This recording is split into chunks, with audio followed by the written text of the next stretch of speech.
Welcome back, guys. I trust you've been staying safe. Now, today's true crime story is coming from the UK, specifically the Greater Manchester area. And this is one of the stories that sends chills down my spine the more I delved into it.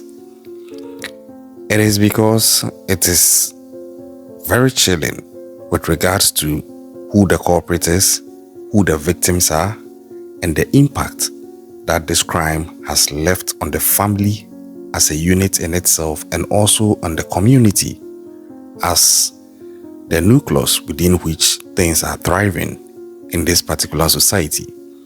Now, it is a true crime story that is as recent as the 18th of August 2024, where a woman has been fatally stabbed by her own son, who then went on to extend the knife attack to his father, who is actually a pastor, and then his sister.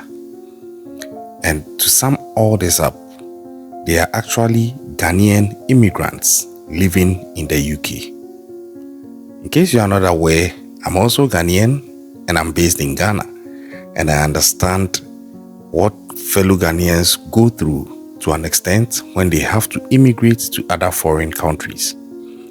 Such is the case of this family who immigrated to the UK some time back, and the woman who has been lost, that is the mom of the culprit, is called Alberta Obinim, and she, just like several other Africans, immigrated from Ghana to the UK to work as a social care worker. Now, her husband, who is in his 60s, is a pastor of a church in the UK.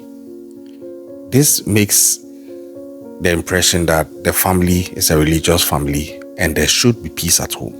So if that is the case, how then do we end up with a situation where their son is going after them with a knife and ending up unaliving his own mother, 43-year-old Alberta Obinim, and then going after his father, inflicting several knife wounds on him, and then going after his 17-year-old sister and doing same to her. As at the time of making this video, the mother, Alberta Obinim, has unfortunately been lost, whilst the father, Mr. Joshua Obinim, is critically on admission, battling for his life, just as his 17-year-old daughter and sister to the culprit is also in a critical condition, battling for her life in the hospital. But then, like I was saying, how did things get to this point? Now, the current suspect in custody is a 22-year-old man, deemed to be known to the family to the extent that reports indicate he is the son of Joshua Obinim and Alberta Obinim. And it is unsure how things unfolded with regards to what triggered this young man, whose name has not yet been released.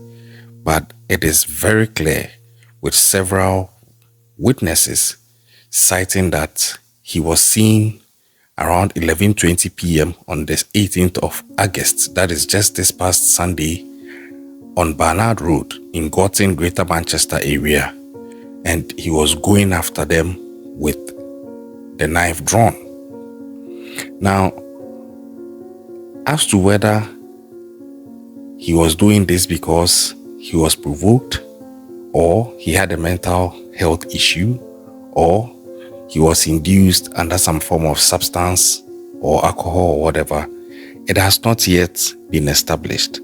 Although some people are trying to suggest that it is possible that he did this under the influence of a mental health issue, I would rather prefer to sit on the fence, because nowadays it is easy for people to quickly jump in and throw in the mental health bits when something happens that is so bizarre, just like this case. And I personally believe that some people are trying to hide behind it as an excuse and claim insanity when they do despicable things when in actual fact, they were of clear mind and sound mind at the time they were doing it, and even after they had done it. But then they try to sometimes even fake and pretend to be suffering from some form of mental health or insanity after they realize how stupid they've been. I'm not saying that is the case here, but all I'm trying to say is these are early days. Investigations are ongoing. The police have come in and they have sealed off the area, put up about 4 tents and conducting intensive forensic investigations. And I believe that the best thing to do is to allow them to see their investigations through and see what they can unravel from the case. But it was that deep. It's just some few weeks ago where a black kid, about 17-year-old, went after some white kids and actually unalived them with a knife. And this had sparked intense riots in the UK, which has extended to some immigrants who are living there not feeling comfortable and welcomed anymore, because the incident sparked serious tensions in the country. So it is expected that at this point, the immigrant community would have pulled together and looked at how best they can move on by establishing an atmosphere where they are not adding to what has already happened, because it's already going against them. So it came as a surprise that this would happen, although it's not related, or it hasn't been established to be related to the previous stabbing incident that shook the UK. It is also a stabbing incident in itself, and it's happening in the immigrant community, which again can be implied to be affecting adversely the security situation in the UK, and it will be attributed to the immigrant community. And I believe that sometimes some of these things could have been prevented, because the root cause of what triggered this culprit hasn't been established. I don't want to jump the gun and get ahead of myself and assume things. But then all I'm saying is, how would it happen that in the home of a pastor and his wife and their daughter and other kids, one of the kids, who is a 22-year-old man, would decide that the best way to address whatever challenge he had was to pick that weapon, unalive his mom, inflict life-threatening wounds on his dad and his sister, and then threaten to unleash hell on anybody who would intervene. He actually chased down his sister and inflicted the life-threatening wound on her. So it goes to show you the intensity of whatever was pursuing him. But the question is, was this a spontaneous incident that just happened randomly, such that there is no trail to the issue where we can establish that this could have been seen coming?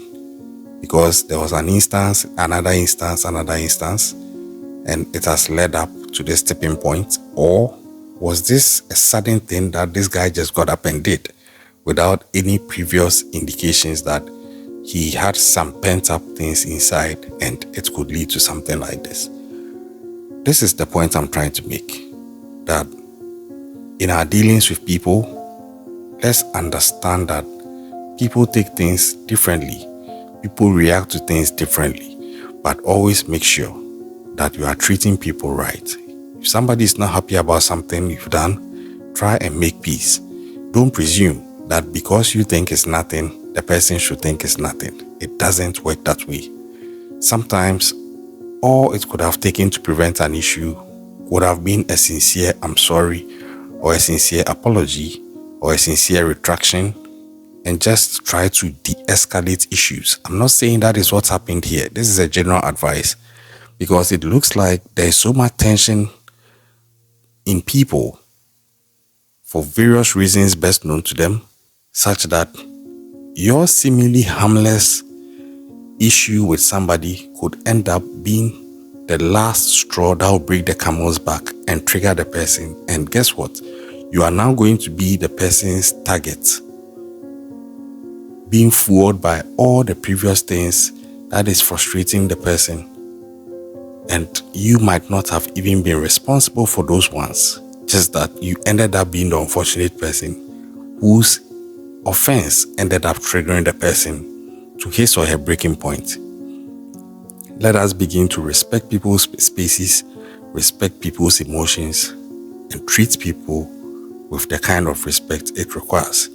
And somebody was making this comparison that it seems that some of these immigrant kids who have to leave their African country to go to the European countries begin to lose their way when they get there because they are unable to handle the freedoms that the society there affords them.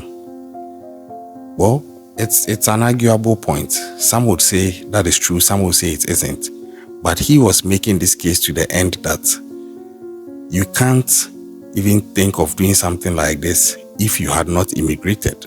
And I beg to differ. I think that, yes, there are some freedoms in those countries when you immigrate, but all in all, it just brings out who you really are. It doesn't really change you. It just brings out and magnifies your true identity. Because if you are somebody who wouldn't resort to things like this, no matter where you find yourself, you wouldn't resort to things like this. This is very unfortunate.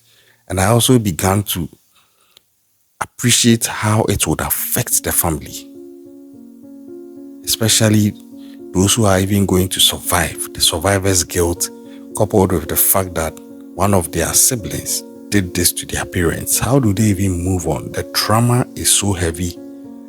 I'm struggling to fully appreciate it, and my heart goes out to the family for the lives lost and even those that have been injured and are in critical condition. I hope that they'll recover. And although Alberta Obinim is lost, I hope she will rest in peace. And the Ghanaian society there is rocked. Because according to them, Alberta Obinim is one of the nicest people there. You know, as a pastor's wife, she counsels a lot of people. She does a lot of good there. She teaches a lot of people to do things right. But it also seems like there's this trend where most often, or in some instances, it's rather the pastor's children or some of the children of the pastors who end up becoming children who are difficult to manage. I'm not saying that is the case here, but if the reports are true, it suggests that the 22-year-old man arrested for this crime is actually the son of the victims, such that he has unalived his mom, inflicted life-threatening injuries on his dad and his sister, and he has been arrested. So the family has been shattered in 3 deadly directions. How do they move on from this? And can they even move on? I'm following this story and I'm hoping that the man, Joshua Obinim, that is the father, and the sister of the culprit would be able to make a full recovery. Subscribe to this channel if you are yet to do so. Turn on post notification. Please watch our other videos and give us feedback. We appreciate your support so far. Stay safe out there, keep an eye out, and I'll catch you on the next one.